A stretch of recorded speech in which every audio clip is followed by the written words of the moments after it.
Hey ladies, Lisa Shaw here with LisaShawCares.com. Super excited to be bringing this message to you, especially as we are preparing to exit one year and enter the next year. And this message really is a timeless message. It's not one just for year end or start of the year, but it's a message that I believe will support you throughout the year and encourage anyone who listens to this message, hopefully. The title is Treat Your Business as a Business.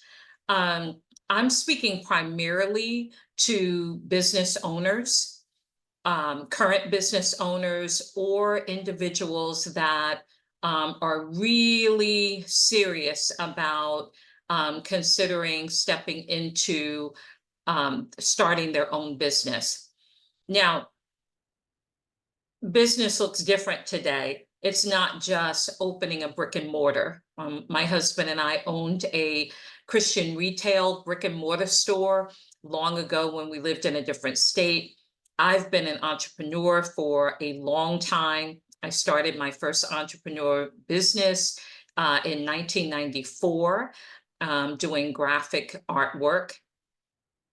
Which actually turned into a whole lot of manuscript typing for a company. And during the many years prior to that, and even after that, I was also still in corporate America. And then I went back into my own business in the early 2000s, so kind of mid 2000, and I have remained an entrepreneur since that time. And so I have the experience of being out there in the corporate area, in the what I also call regular business area, companies that I worked at, and then being an entrepreneur and also owning our own brick and mortar business back at that time. So I have a little bit of experience, whole lot of experience in those different areas. And so today, entrepreneurship, it could be a brick and mortar, it could be an online business, it can be, you could be a solopreneur, a mompreneur, you can be into direct level marketing. You can be like me, where your business started offline, is still offline, but it's also online. And the offline online community of your business oftentimes looks very different. And so whatever it is for you is the point that I want to make as a business owner. This message is geared toward you. It's primarily speaking to Christian women as well. So I'm hoping that this will be a benefit to you. But although I'm speaking to the business owner or the business potential owner who's thinking about jumping into the deep waters of entrepreneurship, I'm also talking principles that would help those of you that are in the marketplace still. So these principles, some of these principles can be used in that. Some can even be used in ministry, if you're a leader in ministry. But my primary targeted audience for this message are business owners.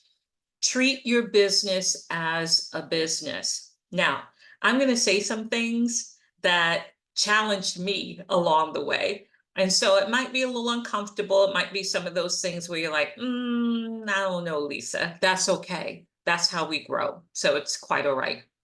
So I hope you have a pad and pen. We're going to dig in. So I'm only going to give a handful of tips, if you will, that as to how to treat your business as a business and why. And I am not focusing on the marketing end. I think we give a lot of time and attention to our branding, our logos, our business cards, our dot cards. And now we kind of brought that more into the scene instead of business cards. And we focus a lot on our websites and all of our marketing and what we should put on social media and when, and all of those things are important. But that's not my primary focus here in this message of treating your business as a business. So grab a pad and pen and let's dig in. treating your business as a Christian woman today. Number one, let God take the lead. Let God take the lead. You know, sometimes we can really get in our head about our businesses, and you're all over the place trying to figure out what to do, how to do it, when to do it, should I do it, you know, and those questions are valid. But we can get so deep into what we're trying to do that we can forget to plug in and ask God what it should look like. What's his purpose for you? And so let God take the lead. And what does that look like? You know, you might be saying, well, Lisa, what does that look like? In the busy of life, medical challenges, family situations, seeing your income pay for less with skyrocketing prices on everything. We have fewer friends in your circle, or hard or difficult conversations and challenges in your business, and more. We need God. And we need God to lead our lives, the whole of our lives, because if he doesn't, then our emotions and our thoughts will. And we don't want to be led purely by emotion, purely by mindsets, because there's one thing I know as an entrepreneur is that sometimes the fear, the emotions and thoughts of fears and anxiety and worry about your decisions will come into play. And so you want to know that God is leading you. And so I recommend start your day in conversation with God. And and I'm not talking just about the prayer time that hopefully we're having with God in the mornings to start our day, but I'm talking about your business day. Okay, so there's that private, intimate time with God in the beginning of the day, but then start your business day in conversation with God. Ask him to lead your day, your thoughts, your words, your attitude, your behavior, even your view of your business and the people that you're going to serve in your business. Ask God for wisdom in decisions that you need to make so that you're in alignment with his plans and purposes for your life and not just your own. Second point is each day, surrender yourself and your business to God. Just give it to him. Give it to him. Say, Father, I give my day, my business, ministry, my job, all those areas. I give it to you. My life, I give it to you, God. Because here's the reality. While we might be CEOs, chief executive officers of our businesses, God's the real CEO, and I want him to be the real CEO of my business. So again, under the header of let God take the lead, don't be afraid to tell him what's making you nervous or afraid or frustrated, or what's making you unsure or discontented in your business. Don't be afraid to talk to God that way, to share. No fluff. Don't come with fluff. Oh, Father, I know that you've got everything under control. Of course he does. But if you're feeling fears and anxieties, or you're nervous, or you just got big decisions that you need to make about employees, about outsourcing work, about your budgeting, your time, your resources, whatever it is that's got you feeling a little tense, talk to God about it. He can handle it. He loves you. He can handle it. I know that some use the phrasing of business meetings with God. Others call it conversations with God. I agree with both of those. Whatever you want to call it, it comes down to relationship with God. Relational connection over transactional connection. God is not a puppet on our string. He is God, God Almighty. He's omnipotent, meaning that he's all powerful. He is omnipresent, meaning he's everywhere at once. Aren't you glad about that? I'm glad that God knows everything and that he's all powerful and that he is present everywhere at once. Omniscient means that he knows everything. And so we have this omnipotent, all powerful God. We have this omnipresent God who's everywhere, and our omniscient God. He knows everything. And so that includes your business. God cares about everything that pertains to you, including what you're doing to make a living, why you're doing it, how you're doing it, who you're doing it for, and God does want you to be successful.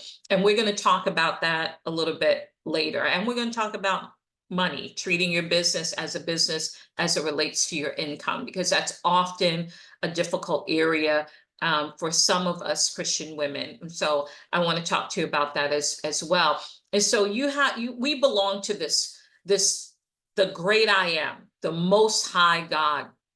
And he loves you and desires these great things for you. And so I want to encourage you, view your business as a kingdom business. It's not just, oh yeah, I got a business, or, oh, it drives me crazy when I hear women say that I'm only in direct level marketing, or, well, I'm just a coach, or, well, I take care of kids during the day, I'm just a babysitter. View your business as a kingdom business, whatever that business may be. View it not just as a business, but as a Christian, I view my business as a kingdom business, something that God has purposed me to do to help others. And when we have that mindset that this is a kingdom business, a kingdom focus, then we'll treat our businesses differently. And so this also applies to whatever you may do in the marketplace, whatever you may do on in the employ of someone else. If you look at your work as, I'm bringing the gifts and the skill set and the talents and the resources to the table of what I'm doing as a manager, a supervisor, as a boss, as an administrator, whatever your role is in that marketplace, a teller, a branch manager, a daycare provider, whatever it is that you're doing in the marketplace, that principle doesn't just apply to us as Christian women business owners, but also to whatever we're doing, wherever we are. It's kingdom business. Kingdom business is not just what we do in the church. It is what we do wherever we show up as Christian women. Okay, so number one was let God be the lead. Number two, this is critical. Be clear about what you're doing. Be clear about what you're doing. So get ready for a lot of notes under this section. I got a lot of notes in front of me to share with all of you. Be clear about what you're doing. Whew. Be clear about what you're doing. Is what you're doing a business, a hobby, a ministry, or is it a business that you also view as a part of your ministry? That's what mine is. My business is my livelihood, but I also view it as a part of what I do in terms of ministry, because to me, it's all kingdom business. Why is that important for you to be clear about what you're doing? You can't call your business your livelihood and then treat it as a hobby. That's confusion. There's no clarity in that. If you own a business, then it's not a hobby, okay? When you define it, then you'll be clear of your expectation of what you are doing. And then you'll respect it as that, and others will understand what you are offering and why. And so you don't want to come with the mindset of, well, this is my business, but then you're treating it like it's a hobby. It's something you give time and attention to every once in a while, just giving it all away. You're treating it as a hobby, okay?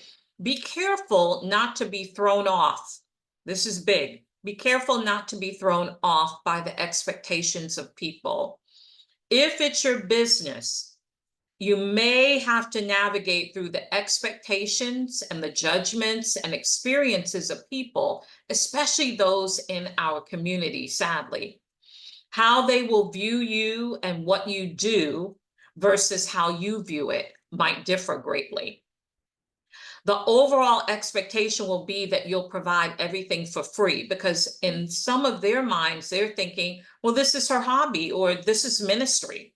Why do I have to pay her? Right?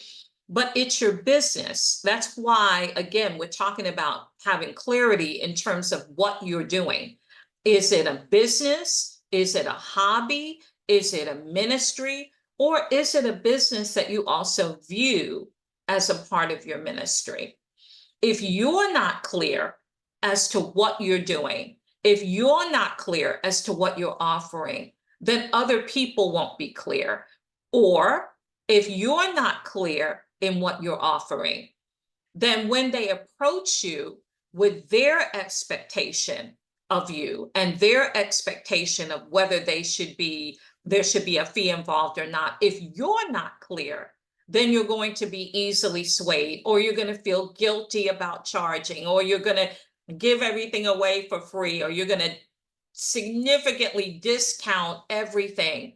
And then it's no longer feeling like a business, like your livelihood, where you're offering your services and products to be a blessing and a benefit to the customer or client that God has purposed you to serve, but you're not feeling like there's a mutual benefit in this because you're treating it not as a business.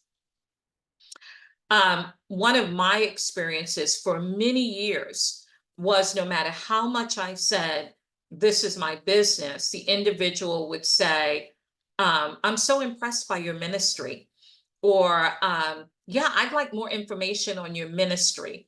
And when I would begin to talk about having a consultation or discovery call, they're just like, no, or when we talk about what they needed, what their pain points were, what problems needed to be solved, what they needed assistance to work through.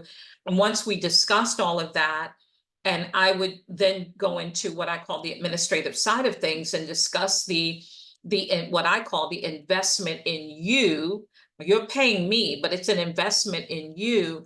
Then they would say, well, I thought this was ministry, but I advertised it always from the beginning as my business, my livelihood. And so there's expectations that people are going to have, especially in our beautiful community. People are going to have expectations that, well, it's got to be ministry. I even used to have women say to me, this is a business, it's ministry. Well, who gets to decide that? Who gets to decide that for you? Only God decides that for me. So even when you're defining it clearly, this is why it's so important to be clear about what you're doing. Business, a hobby, a ministry, you got to be clear on it, right? Because there will be expectations. And most of the time people don't mean any harm, but they will bypass whatever you said about it being a business, and they're looking at, I want it for free, or ministry shouldn't cost, or the first book that I wrote in 2011, You Are Beautiful in God's Eyes, I was so blessed that many people purchased that book, but there were so many people that would contact me in my online community and ask if I could ship those books to them for free, or ship it to their church groups and their women's ministries for free. No thought of what the expense was incurred for me. And so, and I know what some of you might be thinking, well, what if they can't afford it? I do a lot for free. I've done a lot. I have no guilt anymore. I don't let anyone guilt me into feeling like it should be free. It should be free. I do a lot for free, and I do a lot discounted. But I had to come away from the amount of that I was doing. Why? Because it was no longer really a business. Okay.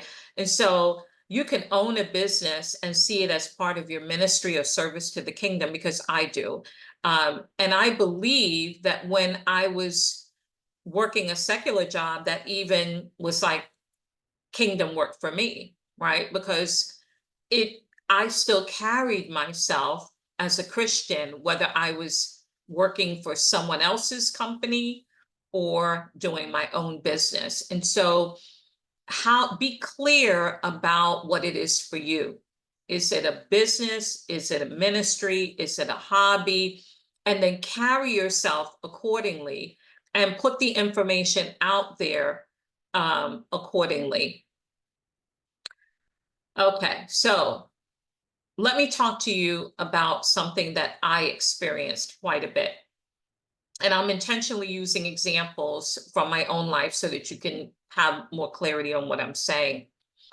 So I want to give you an example of an area that many of us Christian women flow in as being speakers, okay?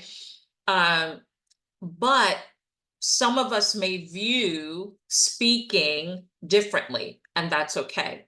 But I want to use this example.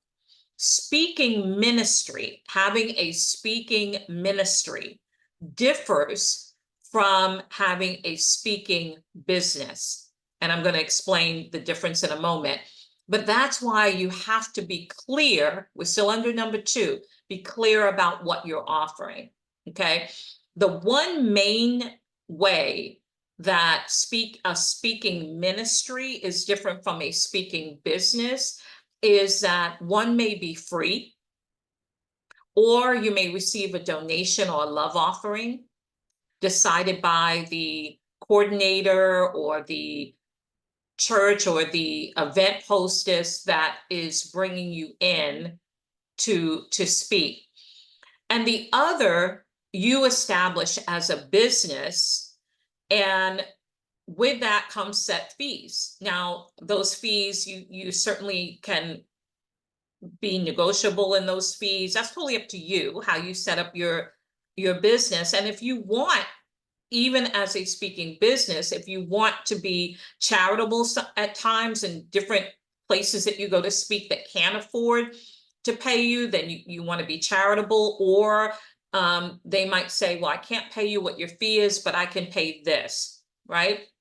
If it's a business, you can work those things out and without a problem.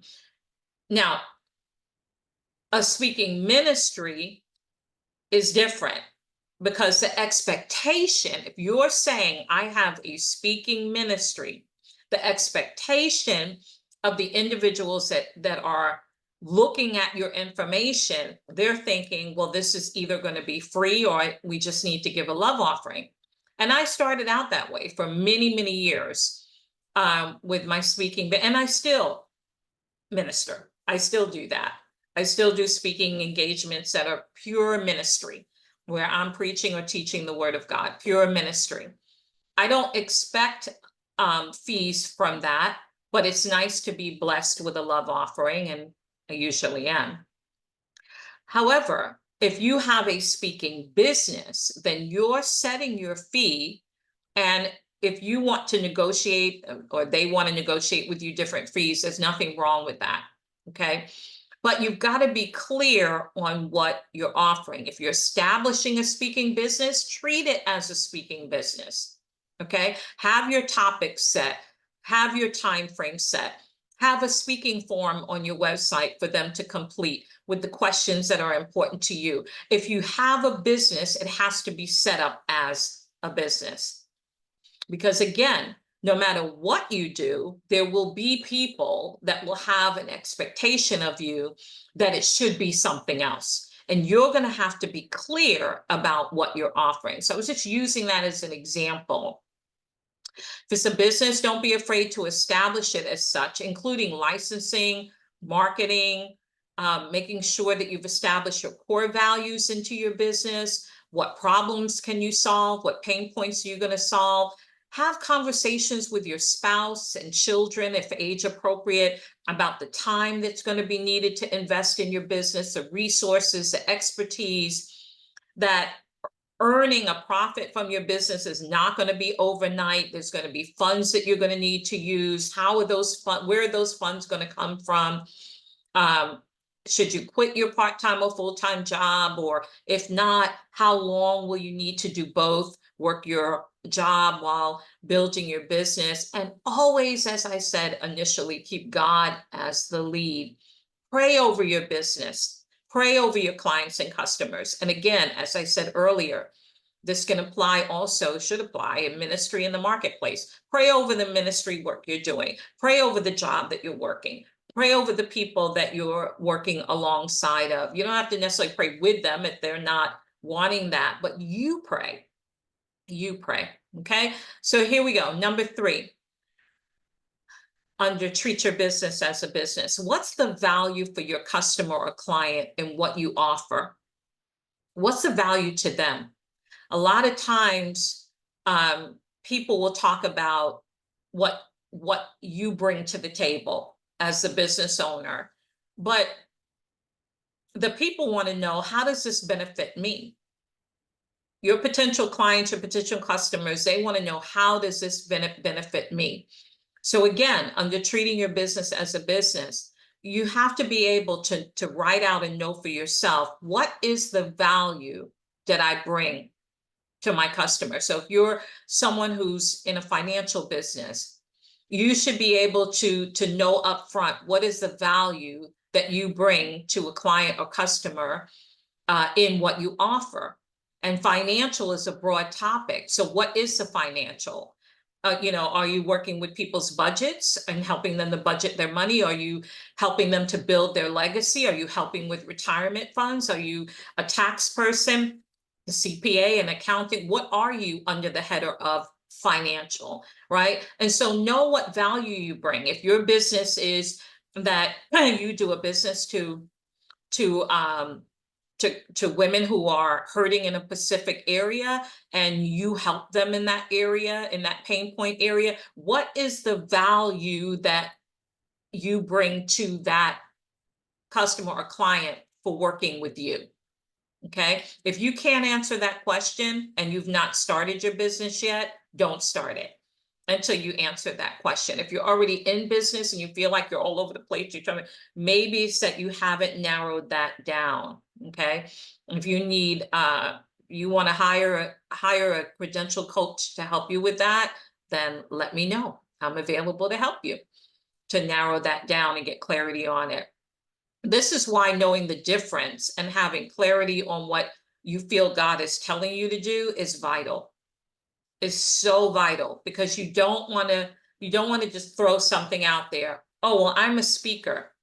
I have a speaking business. Okay, who do you speak to? What is the segment of people? Well, all women. You can't speak to all women. You can minister to a body of women. But if you're doing a business, what is the pain point or the problem that you solve? What is the audience specifically that you're speaking to? Having clarity on that is so critical. And that applies to anything. I'm just using speaking as an example. It applies to anything. Number 4, don't be afraid to want to earn money. Now, this is a biggie. This is a biggie. Oh boy, is it a biggie in our community of entrepreneurs. It's a biggie. Don't be afraid to want to earn money through the products and services that you provide to help other people. Okay. This was a big deal for me early on, working in corporate and then working in what I call regular businesses. I expected a paycheck for the work that I gave, for my professionalism, for my skill set, for the expertise that I brought to the table. I expected a paycheck for that. And I expected a good paycheck for showing up with my character and integrity intact, and being able to support the company that I was working for in the direction of their bottom line. Okay. I expected a paycheck. I wasn't working for free. I was working to earn income to participate with my husband in the rearing of our children and sowing into the kingdom and all of those things. And so I expected a paycheck. When I ventured out in God on my own to do my own business, it became very difficult to expect income from that, even though it was my business, because as I said earlier, people viewed me as just strictly ministry. Even those that didn't know me when they first started coming to me for help, they would say, well, isn't this ministry? And so it's a mindset. It's a mindset. And here's what I don't get. Ministry cost. Why wouldn't we sow into the individual? Ministry costs too. Ministry is not free. You're putting time and resources and you're investing money into whatever you're building. Ministry costs. What church, even in churches, right? And so it took a long time. I wish I could say it was, like a year. No, it was a long time for me to deal with the guilt that I felt every time I was saying, this is what it will cost. And I would see the person like, no, I mean, this should be ministry. Why are you charging for this? Um, or that's too high. I'm not, I can't, or they would say, can I just have it for free? And the thing about that is you want to be a blessing to people who may not be able to afford your products and services. I certainly bless a lot of people. I'm glad that I can do that. But you know what moves my heart is it's a person who says, I can't afford that, Lisa, but here's what I can pay. Here's what I can do. I will work with that type of client all day long because I know that they come to the table realizing the value of what they're going to receive. And so while they can't pay this, they're saying, I don't want to take advantage. I'm not trying to take advantage of you. I can pay this. What can we do with this amount? I will always work with that kind of person, always, because I see their heart in respecting me as well and respecting my business. And so I used to work 13 hours a day in the early years of my business and make no money. And it's my livelihood, make no money because it was a constant individuals wanting free. What do you have for free? What's your freebies? Remember when the language freebies came out? Or can I just pick your brain? And picking my brain was a 2-hour conversation, right? Of getting everything they could possibly get from me. Don't let people take advantage of you like that. And I'm sure a lot of them didn't mean any harm, but some of them knew what they were doing. Don't let people take advantage of you. If, again, I go back to be clear on what you're doing. Is it a business, which is your livelihood? Is it ministry? Is it a hobby? You've got to be clear on what you're offering and why you're offering it. So I had to overcome my view. I had to overcome my view of other people's views of what I do. I had to hear God on it. And between God and the voice of my husband, who had it down packed on what I needed to do, I struggled so badly for so many years. And there are still times now, there are people who they'll DM me, they'll send me direct messages on social media, and they'll say, can I just talk to you for a half an hour or an hour? Can I get that coaching for free from you? And then I see on their social media all the places that they're going, the things that they do, the monies they lay out for all kinds of things. And that's their right to do. But it's also my right to decline, or my right to say, well, this is the investment involved for me to be able to help you in this way. Okay, so again, let me reiterate, do I do free? Do I offer discounts? I have. Just before I was out of balance with it. Okay, I had to get clear and I had to let God really, really work with me on it's okay. It's okay to want to earn a living at what I do, at the services that I provide. He purposed me to do that. Right. So I had to work through all of that. And you have to know who you've been called to serve. And to me, serve is not just a ministry word. I want you to hear me on that. Who you're called to serve is who you're called to serve also in your business. Who said that the language of serve is only for our church environment? Through my business, I serve. When I worked in the secular market, I was still serving. And so knowing and being clear about what you offer, who you offer it to, and why will help you. Remember, go back to what I said in number 2. If how you view your business is so important. I view my business as a kingdom business, meaning what I'm doing is serving and helping other people in the areas that they need to gain clarity, to navigate through obstacles, to master those mindsets that can be hindering, and to help them to map out those goals that are important to them, to focus on personal development, leadership development. Those things are important, and that's what I do through my business. And so I want you to think about this. If you're someone who's saying, Lisa, I do struggle with that. I struggle with charging. I struggle with treating my business as a business as it comes to finances. I struggle with people's judgments or people's expectations of me. If that's you, then I want you to think about this. We don't hesitate to pay to eat out, to buy clothes, to go to the movies, or whatever other entertainment, trips, outings, with your family and friends, nails, hair, jewelry, groceries, fast food, decorum for the home, and on and on. Nothing wrong with any of those things, right? And, those are just a few examples. Lots of other things, things that are needed, and then there are things that are wants that we all put our monies to.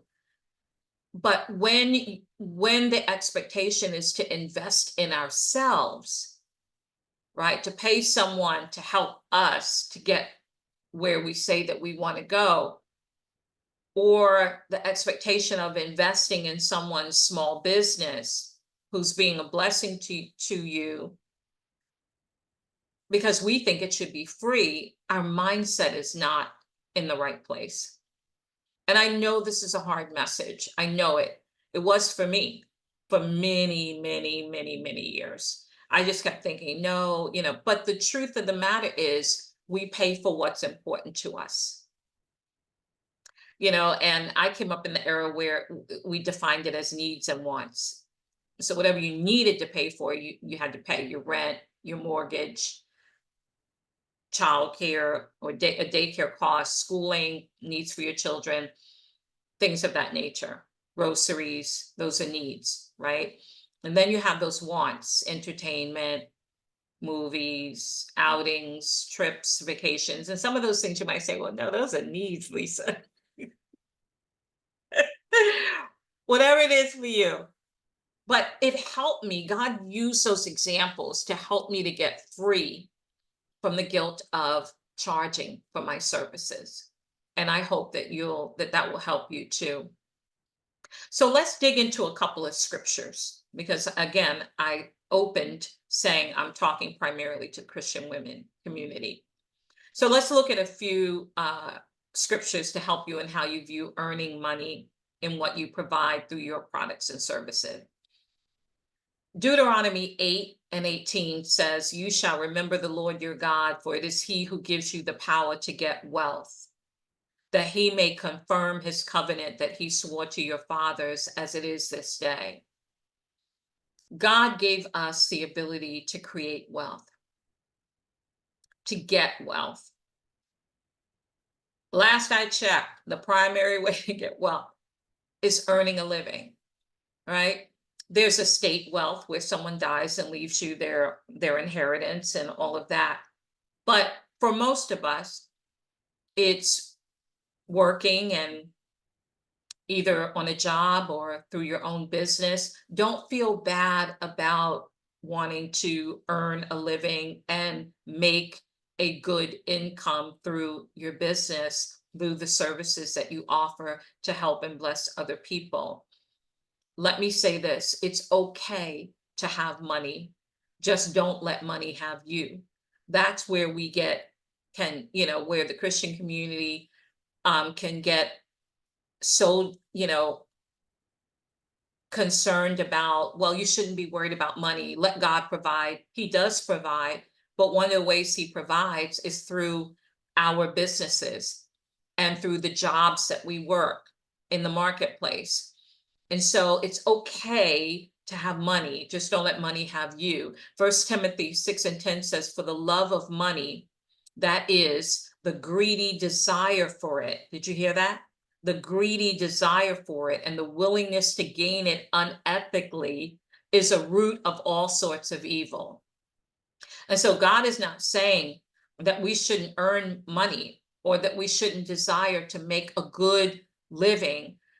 We saw that in Deuteronomy 8:18, but in 1 Timothy 6:10, which a lot of people use to kind of hold over our head, if you're saying, I want to prosper financially, they say, oh, you're not supposed to love money. Yes, but what God is saying in that scripture is the greedy desire for it and the willingness to gain it unethically. That means where getting money is your focus, right? More money, more money, more. It's not, your focus shifts from not just thinking about earning a living to take care of your family or to participate in taking care of your family, and also to give into the kingdom of God at whatever your church is or other ministries, or be charitable in your giving. But no, it's just about you, that you want more money, more. That's what God's saying, the greedy desire for it. And then as a result of the greedy desire for it, it will then create transactions that are gained unethically, money that's gained unethically, right? In immoral ways to gain that money, lying, stealing, cheating, doing things to get the money, to get more money and more money. That is the root of all sorts of evil. This is why it's so important for us to get in the word for ourselves and learn what is God saying. Ask God to give you wisdom in those scriptures. I believe God does want us to prosper in everything, in our health, in our mindsets, in our emotions, in our relationships, spiritually, definitely, and in our finances, and on and on. Hebrews 13:5-6. You can read that on your own, but I want to read a portion of it. Let your character, your moral essence, your inner nature be free from the love of money. Shun greed. There's that word again, right? We don't want to be greedy. Shun greed. Be financially ethical, being content with what you have, for he has said, I will never under any circumstances desert you, nor give you up, nor leave you without support, nor will I in any degree leave you helpless, nor will I forsake you or let you down or relax my hold on you. Assuredly not. And so there we see again, let our character, our inner nature be honorable, free from being greedy and just saying, I want more money, more, I want 10 cars, I want 7 houses, and there's no giving and blessing anybody else, right? Or giving God glory for it. We want to be financially ethical. Again, we're still under number 3, number 4, don't be afraid to want to earn money, to earn a living. Nothing wrong with that. I'm going to reference a few more scriptures for you to look up on your own. 2 Corinthians 9:8, Psalm 128 verse 2, 1 Samuel 25:6. I love it. Love this in the New Living Translation. It says, peace and prosperity to you, your family, and everything you own. Peace and prosperity to you, your family, and everything you own. I love that. Peace and prosperity. Prosperity is not just about money. It's in all aspects of our lives, but it includes money. Proverbs 10:22, my grandmother used to say all the time, the blessing of the Lord makes rich and adds no sorrow to it. So earn a living, right? But don't let money have you. Don't worship money. worship God, give more to the kingdom, take care of your family, bless others because you're blessed financially. Earning a living also helps you to establish legacy, including financial, for your family, right? If we keep the love for Jesus and people and our integrity with what we're doing in our business and how we're doing it and why we're doing it, then God will take care of the rest. Number 5, respect what you do and who you do it for. If you respect what you do and who you do it for, then others who have differing views or look at things differently from how you're doing what you're doing, don't speak ill of people on social media. Respect what you do and who you do it for, but also respect other people and what they do and who they do it for. I'm going to give an example of this. There is so often that I see the terminology around social media of I hate coaches, or coaches are no doggone good. Okay. And it's so sad. And what it is a couple of things. One is coaching has not been made a mandatory credentialing through ICF or other coaching heads, if you will. And because it hasn't been made a mandatory credentialing, it opens up for anyone to jump in the field and call themselves a coach when they've had no training. They're not necessarily coaches, they're advice givers, and they mess up people who come to them, pay them money, and the person doesn't get what they should have gotten out of it. As a result, it becomes this negative on social media and has been for a few years now, that people dislike coaches. And I think that and everyone's called a life coach, but not everyone is a life coach. I'm not a life coach. I'm a credentialed personal executive coach. Nothing against life coaches. I love life coaches. But my issue is that because you have so many people that just jump in the industry and call themselves a coach without the proper credentialing, as a result, it makes it harder on those of us that actually are doing the business the right way, where we have been taught the ACERA, we know how to ask probing, expansive, and exploratory questions. We understand the principles of coaching. We've been taught that. And so way before I was credentialed, I was a coach, but God really gifted me with the insight of coaching. And I didn't realize that even in ministry, I was a coach. Even when I was teaching, I was also coaching. Okay. But there's still two different things. And so understanding that is important. And so again, number 5 is about respecting what you do and who you do it for, but also respecting other people and not making negative comments about them on social media. I was involved in a group. I was paying $90 a month for it. I was in it for a year. I think it was 2017, somewhere around there. I'm not going to mention any names. The person is still online doing what she does.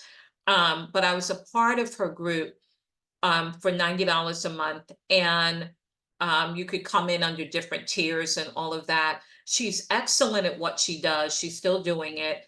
But what I didn't like was about 4 or 5 months in, she began to allow people in the comment section of the group to bash coaches and other industries. And she would say, yeah, I know how coaching.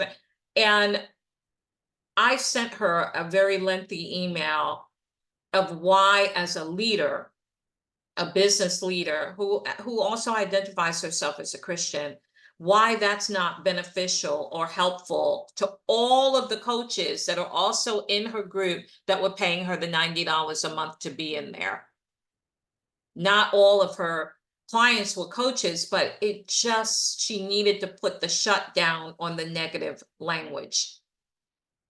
So it's important for us to respect each other in the industries that we're in. And if there's something that you don't like about an industry, Why air it out on social media? You know, because I feel as a Christian, if I'm bad mouthing another industry, then how am I asking God to bless my business? An example of that is people, before they were trashing coaches, they were trashing direct level marketing, right? Oftentimes they look at direct level marketing in a very negative way. We don't want phone calls from people trying to build their upline, their downline, the this, the that, the dot, the dot. And it was a very negative language, offline and online, about direct level marketing. But the reality is there are women and men who are in that industry, what, you know, of direct level marketing, that is their bread and butter. That's their livelihood. That's what they're doing to make a living. And so if we don't take to it, or if I don't take to, if I don't want to be on a upline or a downline, but it doesn't mean I have to say something negative about that industry. Our words, oral and written, have power. We have power in the tongue. We have power in the words that we speak and in the things that we write, because our written word is still our word, right? And so if we're being negative, then you don't know who reads your posts and says, yeah, I don't like those coaches either. Yeah, I can't stand that direct level marketing. Yeah, I'm not buying coffee from that place anymore either. Yeah, yeah. And why participate in that? We can have our personal thoughts and opinions, absolutely. But getting on a social media site and airing things when you're needing God to build your business, to help you to build your business, then why even converse? Why even step over into that? I want my character and my integrity intact. Any of you who are on my social media see how I speak, and that's how I speak offline. But if I want to have a personal conversation about something that I think can have the potential to hurt someone else that has done nothing to me, or to create division and discord, I'm not going to post that. I may have a conversation in my private life with my husband, but respect what you do and who you do it for, and respect that other people may have differing views and may do something totally different from what you're doing. And we want to respect that. Whether you're entrepreneur, ministry leader, speakers, direct level marketing, solopreneurs, mompreneurs, coaches, brick and mortar businesses, financial businesses, businesses that take care of children, whatever you're in. If you're doing medical transcribing, whatever it is that you're in, it would benefit us more to build each other up and not be disrespectful because there's a few bad apples in every industry. Why bash the whole industry because of a few that aren't doing what they need to do? So on a closing note, I hope this has been beneficial to you ladies. On a closing note, as it relates to coaches or any business, before you get involved with them, do your due diligence. I am very serious about what I do, how I do it, who I do it for. And that's pretty much my nature anyway. I'm very serious about what I put my heart and my hands to, my time, the gifts that God's put in me, the skills that I've acquired in my lifetime, talents and experience and expertise that I have. I'm very serious about that. Whether it's ministry, whether I'm serving in the church, whether I'm serving through my business, doesn't matter. I'm very serious about that. And I don't like seeing people get taken advantage of. I don't like seeing that. I don't like seeing situations where things are not done decent and in order. And so whoever you do business with, whether it's a business partnership where it's your business and their business and you're doing a partnership, or whether you're an individual who's looking for a particular service or product, Do your due diligence, especially, I'm going to speak to my area of expertise for coaching. Do your due diligence. Is the person credentialed? How do you know? Is it just because they said, or do they also show that on their website? Do they have endorsements, testimonies, something that you can read to see what they've done and who they've done it for? Now, for me, I don't put all my business out there about the clients that I serve. I'm very confidential, but there's endorsements and testimonies on my website at lisashawcares.com. Um, are they willing to provide an investment or their fees or costs, whatever word they're choosing to use? Are they willing to provide that to you? Or is everything so secret? Do they have your best interests at heart? Or is it all about them making money? And that's for any industry that you're going to for the potential for a service or a product, especially for services. Product, you can see it and know if it's beneficial to you or not. So I'm really talking about those individuals that you go to for services. Do your due diligence. Okay. That was just a throw in for you. Side note, I hope that this message on treat your business as a business helped you. As I said, starting out, my goal wasn't to focus on the marketing and the websites and the logos and the posts for social media. I wanted to go a different direction and talk about those things that sometimes we don't focus on until we're knee deep in the business and we're struggling in who am I really supposed to be serving in my business? Is it really a business? Is it a ministry? Is it a hobby?